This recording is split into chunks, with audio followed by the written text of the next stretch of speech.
The story of Lord Rama's birth begins not with celebration, but with the deep sorrow of a king who had everything except one thing. And from that sorrow would emerge a prince who would one day become the embodiment of Dharma. King Dasharatha of Ayodhya had everything a ruler could wish for: power, wealth, and a prosperous kingdom.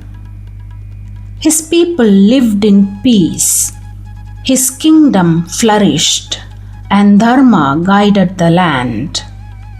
Yet one painful truth haunted him every single day.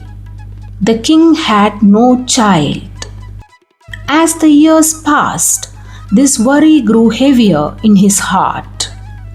Who would inherit the throne of Ayodhya? Who would continue the great lineage of the kingdom? But what King Dasharatha did not know was this: the sorrow in his heart was about to become part of a much greater destiny.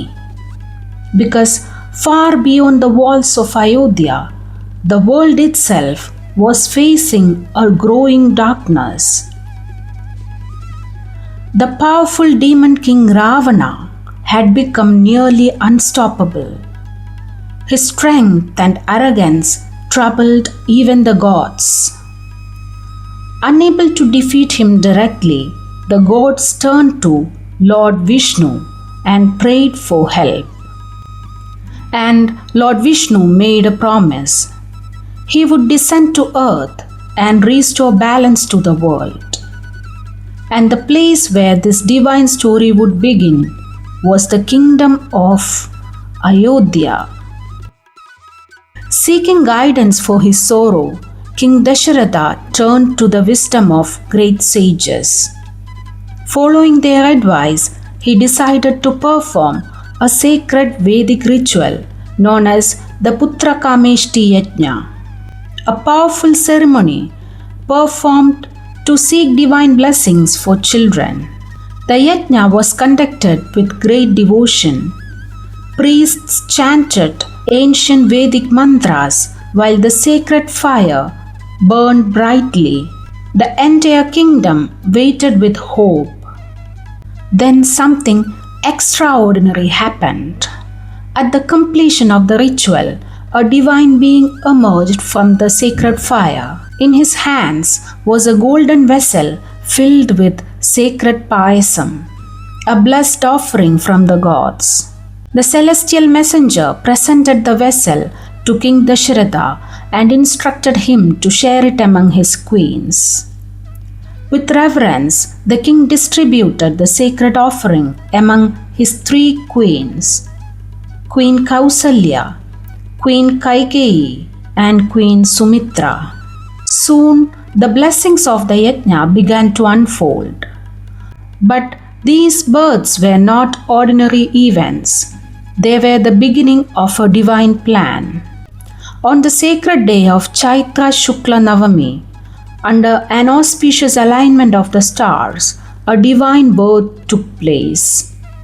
Queen Kausalya gave birth to Lord Rama.